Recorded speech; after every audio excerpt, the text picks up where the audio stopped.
നിങ്ങളുടെ favourite shows ഇനി ഒരിക്കലും മിസ്സാവില്ല. ഇപ്പോൾ C5 കാണും നിങ്ങളുടെ ഫേവറേറ്റ് ഷോസ് തികച്ചും സൗജന്യമായി.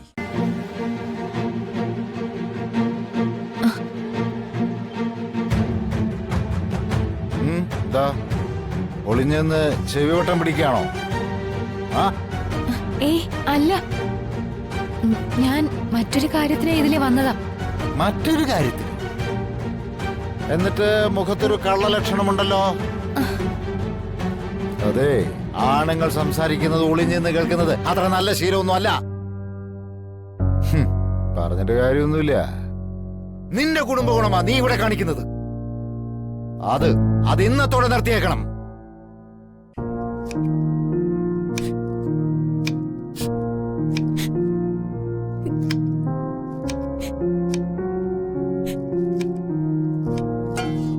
ചേച്ചിക്കിന്ന് പിടിപ്പത് പണിയുണ്ടല്ലോ. അതെ, ഇന്ന് ഞാൻ കൂടി സഹായിക്കാം.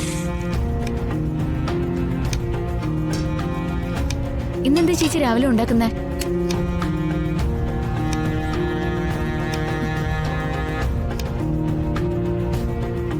ചേച്ചി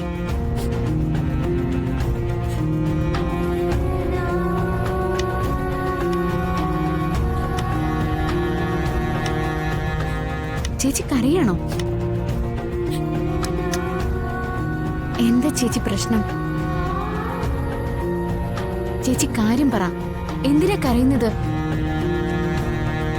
ഇത് നോക്ക്, കാര്യം പറഞ്ഞാലല്ലേ നമുക്ക് പരിഹാരം ഉണ്ടാക്കാൻ പറ്റൂ. ഇതിന് പരിഹാരം ഒന്നും ഉണ്ടാവാൻ പോകുന്നില്ല. ഞാനൊരു പാവപ്പെട്ട കുടുംബത്തിലേ അല്ലേ. എനിക്ക് ആ വിലയല്ലേ വന്നു കയറിയ കുടുംബത്തിലും കാണും. അതുകൊണ്ടെല്ലാം സഹിച്ചേ പറ്റൂ. എന്നാലും ഒരു കുടുംബത്തിലെ പാവപ്പെട്ടവർക്കും പണക്കാർക്കും രണ്ട് പരിഗണന, അത് പാടില്ല. ഞാനും ഈ വീട്ടിലേക്ക് വന്നു കയറിയ മരുമകളല്ലേ, ഒളിച്ചോടി വന്നതൊന്നും അല്ലല്ലോ. എന്താ സുചിത്രേച്ചി ഇങ്ങനെ? ഞാൻ ഹരിത ഒളിച്ചോടി വന്നതിനെ കുറ്റപ്പെടുത്തി പറഞ്ഞതൊന്നും അല്ല, സങ്കടം കൊണ്ട് പറഞ്ഞതാ. പണവും പദവിയുള്ള ഹരിതയുടെ അച്ഛനമ്മമാർക്ക് ഇവിടെ എല്ലാവരും ദൈവത്തിന്റെ സ്ഥാനമല്ലേ കൊടുക്കുന്നത്. അവര് കാർക്കിച്ച് തുപ്പിയാലും എത്ര അവജ്ഞ കാണിച്ചാലും ഇവിടുത്തെ അച്ഛനും അമ്മയ്ക്ക് ഒരു കുഴപ്പമില്ല. പണവും പദവിയും ഇല്ലാത്ത ഒരാളിന്റെ വിധവയല്ലേ എന്റെ അമ്മ. മറ്റുള്ളവരുടെ വീട്ടിലെ എച്ചിൽ പാത്രം കഴുകുന്നവള്. അങ്ങനെയുള്ള അമ്മയ്ക്ക് ആരും പുല്ല് വില കൊടുത്തില്ലെങ്കിലും ആർക്കും പരാതിപ്പെടാൻ പറ്റില്ലല്ലോ. ഒരർത്ഥത്തിൽ അമ്മ മറ്റുള്ളവരുടെ വീട്ടിൽ ചെയ്യുന്ന പണി തന്നെയല്ലേ എനിക്കിവിടെ. നേരം വെളുത്താൽ അർദ്ധരാത്രി വരെ ഒന്ന് ശ്വാസം വിടാൻ പോലും നേരം കിട്ടില്ല. ശമ്പളക്കാരിയായ ഹരിത ഇന്ന് വരെ ഇവിടുത്തെ അടുക്കള പോലും നേരെ ചൊവ്വേ കണ്ടിട്ടില്ല.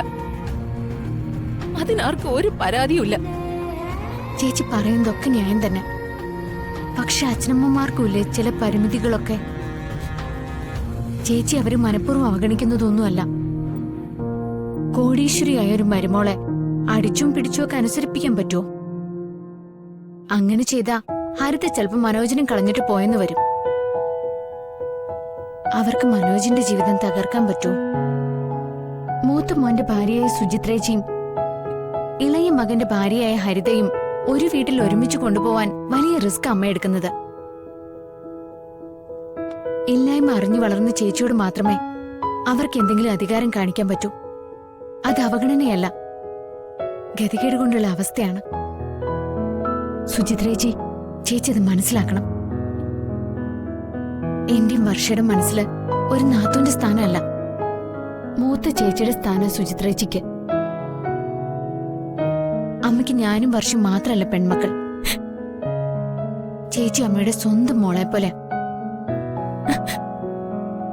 എന്താ ആ കാര്യത്തിൽ എന്തെങ്കിലും സംശയമുണ്ടോ ചേച്ചിക്ക്?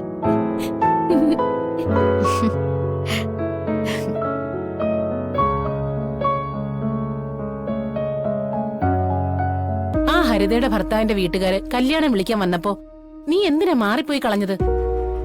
ഞാനിവിടെ നിന്നിരുന്നെങ്കിലേ കൊലപാതകം നടന്നെ. അച്ഛാ, ആരാ അച്ഛനെ അപമാനിക്കുന്ന തരത്തിൽ ഇവിടെ കിടന്ന് അലറിയത്? ഈ രാഷ്ട്രീയ ചർച്ചകളൊക്കെ അച്ഛന്റെ ഓഫീസിലോ പാർട്ടി ഓഫീസിലോ വെച്ച് നടത്തുന്നതാ നല്ലത്. അല്ല, അത് പിന്നെ അല്ലെങ്കിലേ ആളുകൾ വഴക്കടന്ന് തെറ്റിദ്ധരിക്കും. എടാ, അതിനിവിടെ രാഷ്ട്രീയ ചർച്ചകളൊന്നും നടന്നിട്ടില്ലല്ലോ. ഇവിടെ ബഹളം നടന്നത് നീ രാഷ്ട്രീയ തർക്കമാണെന്ന് തെറ്റിദ്ധരിച്ചോ? മനോജിന്റെ ചേച്ചിയാ അച്ഛനെതിരെ പൊട്ടിത്തെറിച്ചത്. ചേച്ചിയോ? ഏത് ചേച്ചി? ആ ദരിദ്രവാസികളൊന്നും ഞാനിതുവരെ കണ്ടിട്ട് പോലുമില്ല. അച്ഛനോട് എതിർത്ത് സംസാരിക്കത്തക്ക രീതിയിൽ അവളൊക്കെ വളർന്നോ? ഞാനിവിടെ ഉണ്ടായിരുന്നെങ്കിലേ അവളുടെ നാവ് ഞാൻ മുറിച്ചെടുത്താനെ. ഏട്ടൻ എല്ലാം കേട്ട് കയ്യും പൂട്ടി നിന്നോ? നീ ഒന്ന് അടങ്ങ്. അച്ഛനെ അങ്ങനെ അവരെ ആക്ഷേപിച്ചതൊന്നുമല്ല. അവര് വന്നതേ കല്യാണം വിളിക്കാനാ. അവരുടെ കുടുംബത്തെക്കുറിച്ച് നിന്റെ അച്ഛൻ വല്ലാതെ പഴി പറയുന്നത് കേട്ടപ്പോ മനോജിന്റെ ചേച്ചി പൊട്ടിത്തെറിച്ചു പോയതാ. അതിപ്പോ കുടുംബത്തോട് സ്നേഹമുള്ള ആരാണേലും ചെയ്തു പോകും. അത്തരത്തിലാ നിന്റെ അച്ഛൻ അവരെ ആക്ഷേപിച്ചത്. എടാ, അതൊക്കെ കഴിഞ്ഞതല്ലേ. നീ ഇനി അതൊന്നും കാര്യമാക്കണ്ട. കാര്യമാക്കണ്ടെന്നോ?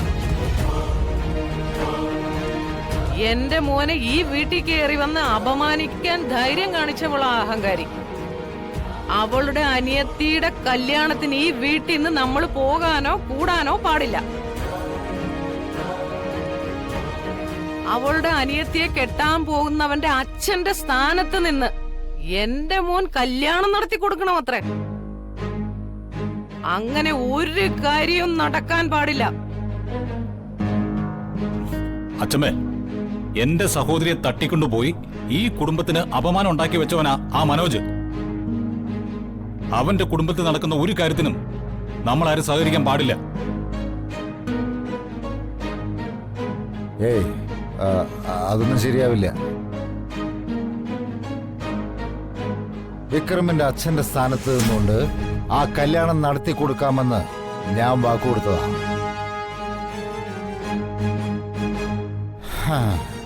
ആ വാക്ക് എനിക്ക് പാലിച്ചേ പറ്റൂ.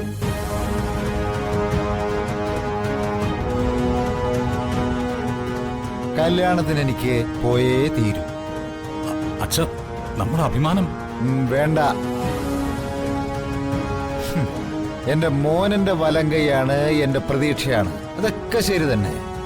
പക്ഷേ എന്നെ കൂടുതൽ അങ്ങോട്ട് ഭരിക്കാൻ വരണ്ട. നിനക്ക് മനസ്സിലായോ? കല്യാണത്തിന് ഞാൻ പോയിരിക്കും. ഇത് കുറുപ്പിന്റെ വാക്കാ.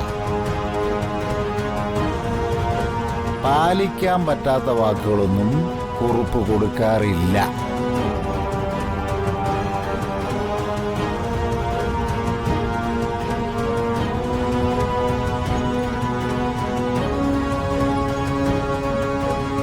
ഈശ്വര, ഇനി എന്തൊക്കെ നടക്കുമെന്ന് അറിയാൻ വയ്യല്ലോ.